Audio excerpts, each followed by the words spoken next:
नमस्ते बच्चों। हमारी आज की कहानी का नाम है स्वार्थी राक्षस। हाँ बच्चों, तो एक बहुत ही सुंदर महल था। उस महल का मालिक जो था वो एक राक्षस था। हाँ, अब क्या हुआ कि जो उस महल के आसपास रहने वाले लोग थे वो कभी भी उस महल के पास नहीं आते थे और ना ही अपने बच्चों को फटकने देते थे। उनको बड़ा डर लगता था कि पता नहीं कहीं इस महल का राक्षस हमारे बच्चों को खा गया तो क्या होगा। एक दिन टिंकू खेलते खेलते महल के गेट पे आ गया। टिंकू मम्मी ने देखा, अरे टिंकू टिंकू कहाँ है बेटा? मम्मा मैं यहाँ पर हूँ। मम्मी ने बाहर देखा तो टिंकू तो महल के गेट पे खड़ा हुआ था। मम्मी भागी भागी आई, अरे टिंकू बेटा तुझे कितनी बार कहा है इस महल के पास मत आया कर, तुझे नहीं पता यहाँ एक राक्षस रहता है। राक्षस अगर उसने तुझे देख लिया, अगर तुझे खा गया तो मेरा क्या होगा बच्चे? तू तो मेरी इकलौती संतान है मेरा बच्चा, यहाँ मत आया कर। और मम्मी टिंकू का हाथ पकड़कर टिंकू को वापस ले गई। और जो भी थे उस शहर में रहने वाले वो सभी डरते थे। अरे अरे सुनो सुनो, राजू की मम्मी। हाँ बहन जी बोलो। अरे आपने देखा क्या राक्षस को? नहीं बहन जी मैंने तो नहीं देखा। अरे कल रात को मेरा राजू बता रहा था कि उसने एक राक्षस को देखा महल के बाहर। अरे हाय हाय हाय, मुझे तो बड़ा डर लगता है। रात को तो और भी डर लगने लगता है जब सारी लाइटें बंद हो जाती हैं। मुझे लगता है कि कहीं राक्षस ना निकल आए महल से हमें खा ना जाए। ऐसे करके बच्चों वहाँ रहने वाले आसपास के लोग तरह तरह की बातें बनाते थे उस राक्षस के बारे में। एक बार उन्होंने देखा कि जो राक्षस है वो एक बड़ा सा बैग लेके कहीं जा रहा है। पीछे से एक शरारती बच्चे ने पूछा, अरे राक्षस अंकल कहाँ जा रहे हो? ए बच्चे, तेरी इतनी हिम्मत कि मुझे तू पीछे से टोकता है? अरे मैं तो ऐसे ही पूछ रहा था राक्षस अंकल। मैं थोड़े दिन के लिए अपने भाई से मिलने उसके शहर में जा रहा हूँ। हाँ ध्यान रखना मेरे महल पर कोई भी आने की कोशिश ना करे वरना सबको मैं आके देख लूंगा। और बच्चों ऐसा बोलकर वो राक्षस चला गया। अब लोगों को बड़ी शांति थी कि थोड़े दिन के लिए राक्षस उनके शहर में नहीं है। उसका महल तो बहुत ही सुंदर था और सबसे खास बात क्या थी उस महल की पता है? वहाँ पर एक बड़ा ही खूबसूरत सा बगीचा था जिसमें तरह तरह के फूल खिले हुए थे, बहुत सारे पेड़ पौधे थे, वहाँ कई सारे झूले भी थे और बहुत ही मनोरम दृश्य था उस बाग का।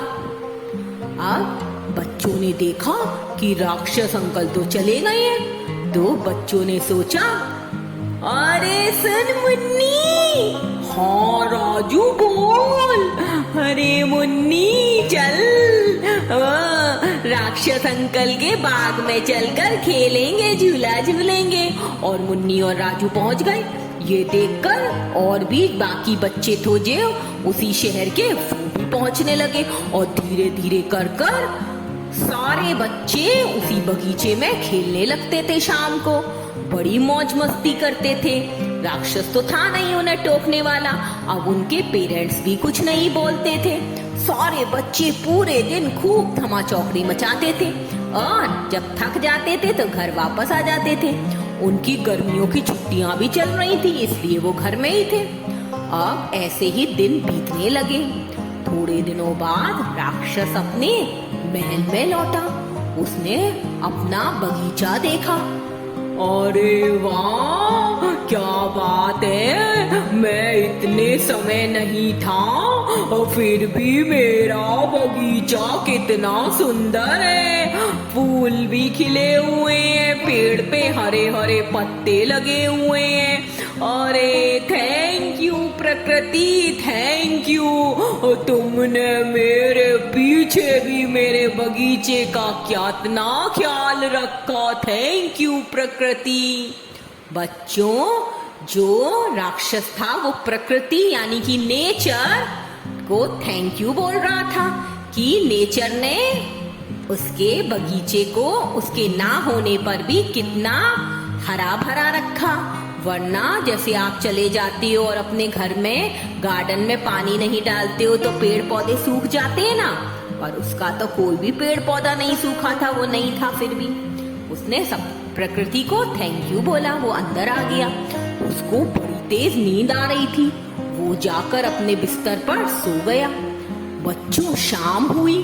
शाम को सारे बच्चे बगीचे में खेलने आ गए। राजू आजा, पिंकी आजा, मोहन, सोहन, रानी, दीपू, सारे के सारे बच्चे इकट्ठे हो गए पार्क में और धमा चौकड़ी करने लगे, झूले झूलने लगे, फूल पेड़ों पे चढ़ने लगे, फूलों को निहारने लगे। ये सब हो रहा था। बड़ा शोर की आवाज आई। अब इतने शोर में राक्षस जाग गया। बच्चों को नहीं पता था कि राक्षस अंकल वापस आ गए हैं। राक्षस बाहर आया, उसने देखा बच्चे उसके बगीचे में खेल रहे हैं, उसे बड़ा गुस्सा आया। और फिर क्या था? ए बच्चों, ये क्या कर रहे हो? भागो यहाँ से, और तुम मेरे बगीचे को नुकसान पहुंचा दोगे। तुम्हें नहीं पता ये मेरा है?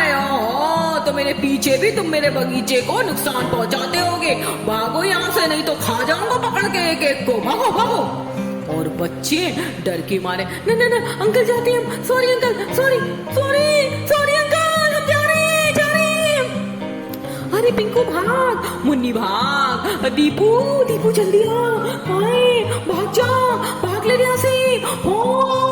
राक्षस अंकल वापस आ गए और सारे के सारे बच्चे उस बगीचे से भाग लिए। अब राक्षस दोबारा से जाके आराम से सो गया अपने बिस्तर पर। बच्चों, दूसरा दिन हुआ। अब दूसरे दिन भी राक्षस दोपहर को सो रहा था। शाम हुई। बच्चे कहाँ मानने वाले थे, वो तो इतने दिनों से उस बगीचे में खेल रहे थे। उनको तो फिर से मन किया और वो फिर से आ गए। राक्षस फिर जागा, उनको देख के फिर से बच्चे सारे भाग लिए। अब तो रोज ऐसा ही होता था। अब राक्षस को बड़ा गुस्सा आया कि ये मेरे बच्चे मेरे पार्क में क्यों आ जाते हैं। उसने क्या किया, उसने महल के चारों तरफ ऊंची ऊंची दीवार उठवा दी। हाँ बच्चों, जिससे कि उसको कूदकर बच्चे आ ही नहीं पाएंगे, ऊंची दीवार होगी तो।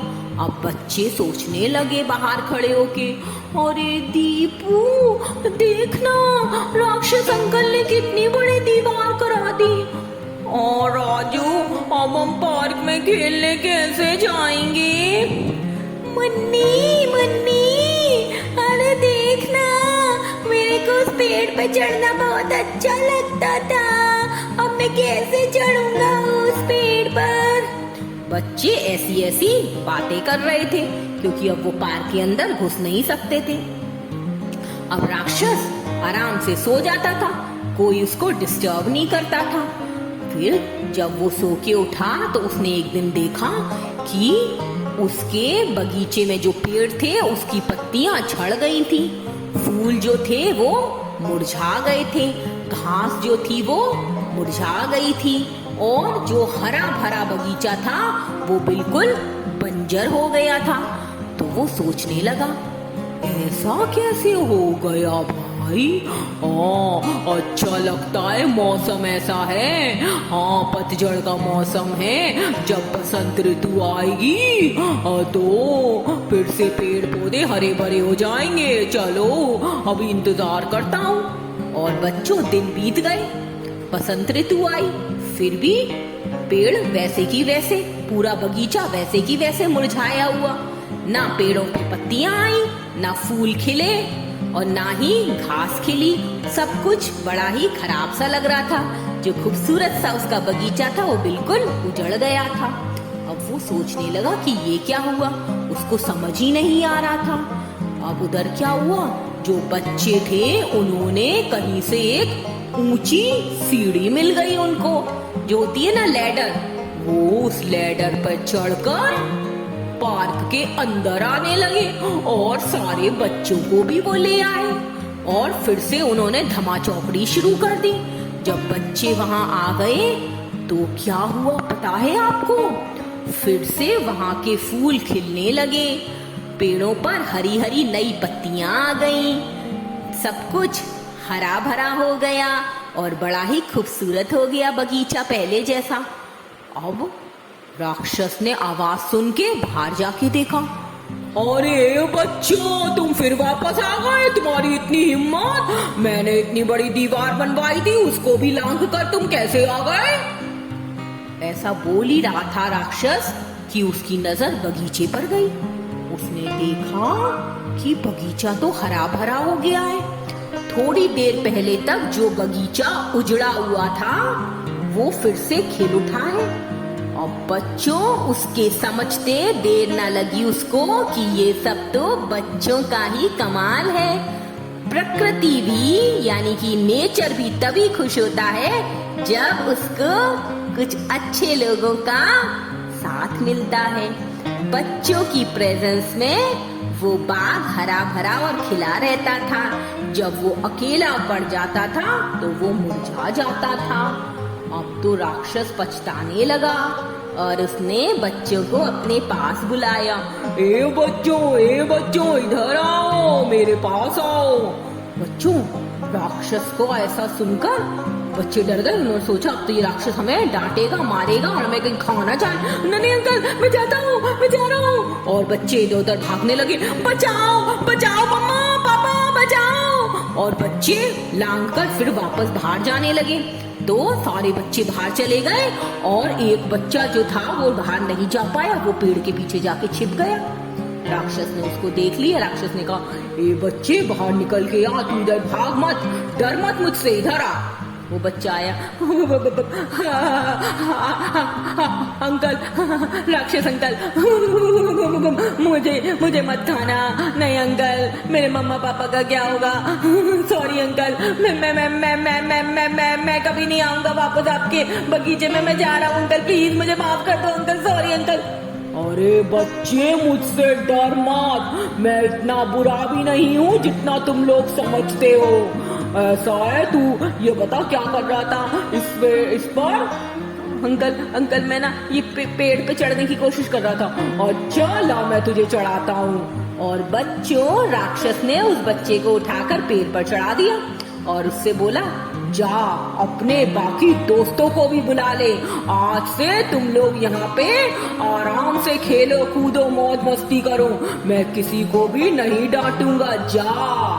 और बच्चों, पेड़ पर चढ़कर उस छोटे बच्चे ने अपने दोस्तों को आवाज दी, ए पिंकी, मुन्नी, राजू, आजा आजा, आ जाओ सारे, आ जाओ, राक्षस अंकल बुला रहे हैं सबको।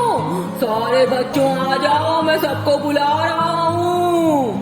और राक्षस की आवाज सुनकर सारे बच्चे दौड़े दौड़े अंदर आ गए।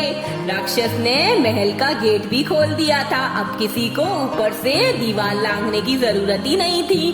सब बच्चे आकर खूब धमाचौकड़ी करने लगे और जो बाग था वो वैसा ही हरा भरा और खिला खिला रहा, क्योंकि राक्षस को समझ आ गया था कि उसकी गलती थी कि वो अपने मतलब के लिए बच्चों को उन पेड़ पौधों से और प्रकृति से दूर कर रहा था, जबकि वो पेड़ पौधे तो उन्हीं बच्चों की वजह से खिले खिले और खुश थे।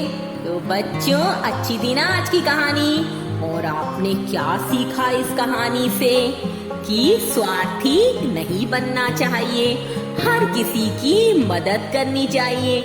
नेचर भी देख लेता है कि हम कैसे हैं, हमारे मन में लालच तो नहीं है, हम दूसरों का भला चाहते हैं ना, तो हमारा साथ वो फिर अपने आप देता है। ओके बच्चों, गुड नाइट, स्वीट ड्रीम्स।